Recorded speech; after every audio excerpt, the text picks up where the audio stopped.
Hello students, आइए इस video में हम लोग हाइड्रोलिक्स के चैप्टर नलों के प्रवाह के अंतर्गत जो आज का टॉपिक है प्रवाहित तरलों के शीर्ष में हानि, यानी कि जब कोई द्रव प्रवाहित होता है तो उसमें किन किन कारणों से उसके हेड में लॉस होता है उसको हम आप देखने वाले हैं। हम जानते हैं कि जब कोई द्रव प्रवाहित होता है तो द्रव के सतहों के बीच में घर्षण बल लगता है तथा द्रव तथा पाइप के सतहों के बीच में घर्षण बल लगता है। तो इसके कारण भी ये क्या होता है, घर्षण के कारण जो शीर्ष हानि होती है। और भी बहुत से कारण हैं जो द्रव के शीर्ष हानि के लिए उत्तरदायित्व हैं, तो उनको हम आज देखने वाले हैं। तो आइए हम एक एक करके सभी को समझेंगे। तो सबसे पहले हम जानेंगे कि द्रव में शीर्ष हानि कैसे होता है। यदि कोई आदर्श तरल पूर्णतया घर्षण रहित रास्ते से होकर प्रवाहित होता है तो उसकी ऊर्जा में कोई हानि नहीं होती है। यानी अगर कोई आदर्श तरल आइडियल फ्लूइड किसी घर्षण रहित रास्ते से, यानी जो पाइप है पूर्णतः घर्षण रहित हो, अगर ऐसे मार्ग से द्रव प्रवाहित होता है तो वहाँ पर ऊर्जा हानि नहीं होगी।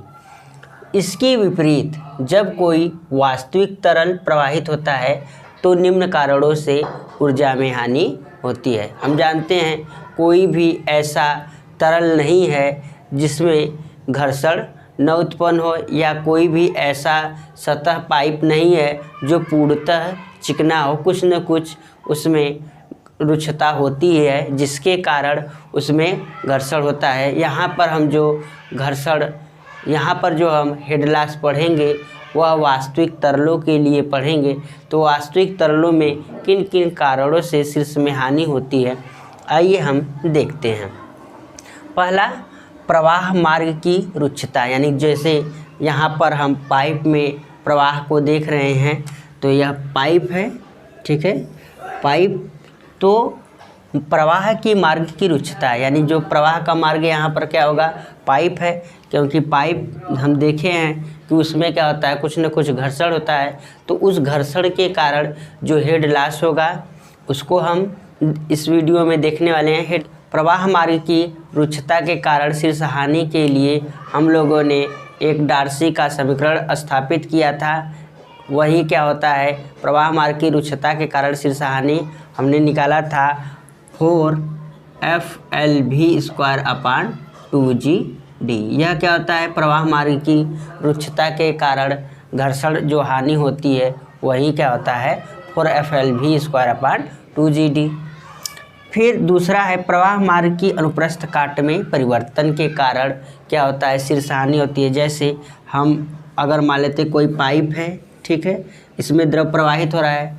अब कुछ आगे जा कर के हो सकता है इसका डायमीटर क्या हो, बढ़ जाए, तो इस द्रव के इस पाइप के अनुप्रस्थ काट में परिवर्तन के कारण भी क्या होता है, शीर्ष हानि होती है। तीसरा है प्रवाह की दिशा में परिवर्तन। जैसे अगर प्रवाह क्या होता है, हमेशा पाइप तो सीधी जाएगी नहीं, क्योंकि अनेक रुकावटें आती हैं जिसके कारण से पाइप की दिशा के परिवर्तन करना होता है। तो जैसे इस प्रकार से पाइप है और यहाँ पर बेंड लगा देते हैं, तो इस प्रकार से क्या हो गया, प्रवाह की दिशा बदल गई। प्रवाह दिशा बदलने के कारण भी शीर्ष में हानि होती है, हेड लॉस होता है। फिर चौथा है प्रवाह के मार्ग में रुकावट का होना। जैसे कोई द्रव प्रवाहित हो रहा है, ठीक है, पाइप में प्रवाहित हो रहा है। हम जानते हैं जब पाइप में बहुत से फिटिंग लगे होते हैं, जैसे मान लीजिए यहाँ पर टोटी लगी होती है, तो इस टोटी के कारण भी क्या होता है, शीर्ष में हानि होती है। और बीच बीच में वाल्व लगे होते हैं, तो उनके कारण भी क्या होता है, प्रवाह मार्ग में रुकावट के कारण भी शीर्ष में हानि होती है। अब पांचवा है प्रवाह के प्रकार, यानी प्रवाह कैसा है, स्तरीय है या विक्षुब्ध है, इस पर भी शीर्ष हानि निर्भर करती है। अगर प्रवाह विक्षुब्ध होगा तो वहाँ पर शीर्ष हानि अधिक होगी, अगर प्रवाह स्तरीय होगा तो वहाँ पर शीर्ष हानि कम होगी। और वेग पर भी निर्भर करता है, क्योंकि जहाँ पर वेग अधिक होगा वहाँ पर हेड लॉस अधिक होगा, और जहाँ पर वेग कम होगा वहाँ पर हेड लॉस भी कम होगा। तो इस प्रकार से हमने प्रवाहित तरल के शीर्ष में हानि को देखा। अब आइए एक एक करके इनके फार्मूलों को देखते हैं। अब आइए हम लोग विभिन्न कारणों से होने वाले शीर्ष हानियों को देखते हैं।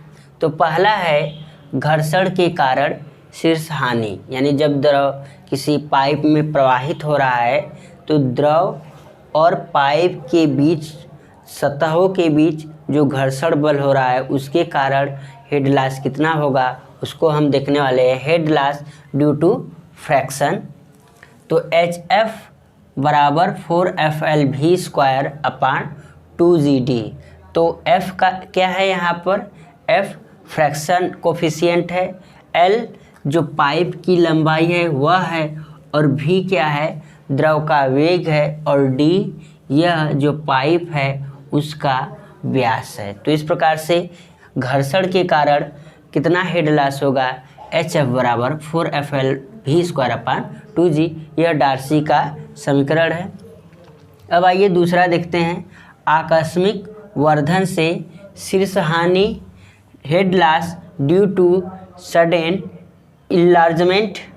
इसके कारण कितना शीर्ष हानि होगा, हम फिगर में देख रहे हैं कि एक क्या है, यहाँ पर छोटे व्यास का पाइप है, फिर आगे जा करके इस पाइप का व्यास क्या हो जा रहा है, बढ़ जा रहा है। यहाँ पर जो द्रव प्रवाह का वेग है V1 है और यहाँ पर V2 है। तो इस प्रकार से पाइप के इन्लार्जमेंट के कारण जो हेड लॉस होगा वह कितना है, V1 माइनस V2 का होल स्क्वायर अपान 2G। अब तीसरा है आकस्मिक संकुचन से शीर्ष हानि, head loss due to sudden contraction. इसके कारण शीर्ष हानि HC इक्वल टू 0.5 V²/2G। यहाँ पर हम देख रहे हैं जो पाइप का व्यास क्या है, अधिक है, आगे जा कर के वह संकुचित हो जा रहा है। तो इस प्रकार से संकुचन के कारण जो शीर्ष हानि होगा वह 0.5 V²/2G। चौथा है बड़े पात्र से पाइप में प्रवेश पर, यानी जब कोई द्रव बड़े पात्र से किसी पाइप में प्रवाहित होता है तो जब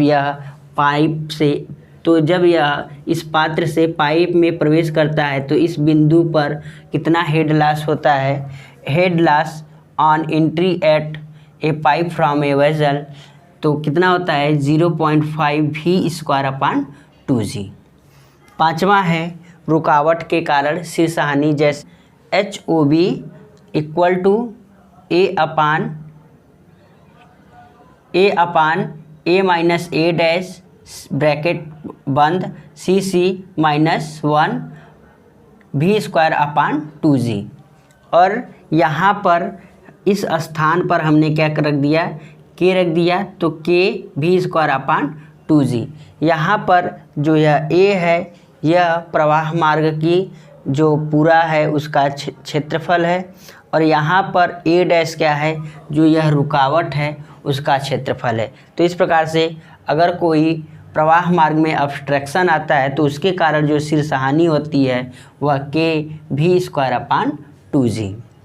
अब छठा है प्रवाह में दिशा परिवर्तन से शीर्ष हानि, यानी जब कोई द्रव प्रवाहित होता है तो उसकी दिशा में परिवर्तन के कारण जो शीर्ष हानि होती है, head loss due to change in direction.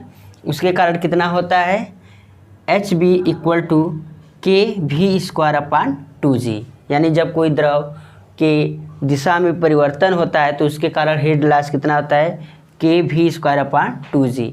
अगर जो दिशा में परिवर्तन 90 डिग्री हो, अगर दिशा में परिवर्तन कितना हो 90 डिग्री हो, तो उसके लिए K का मान कितना हो जाता है, 1 हो जाता है। K का मान कितना हो जाता है, 1 हो जाता है। तो इस प्रकार से 90 अंश दिशा परिवर्तन के लिए जो HB कितना हो जाएगा, शीर्ष हानि कितना हो जाएगी, तो HB बराबर V²/2G।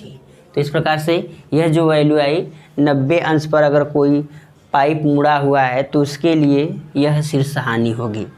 अब सातवां है निकास पर शीर्ष हानि, हेड लॉस एट एग्जिस्ट, यानी जब कोई द्रव किसी पाइप से प्रवाहित होकर के बाहर निकलती है, वायुमंडल में निकलती है, तो उस समय जो शीर्ष हानि होता है वह कितना होता है, HEx बराबर v²/2g। इस प्रकार से हमने विभिन्न प्रकार के शीर्ष हानियों को देखा।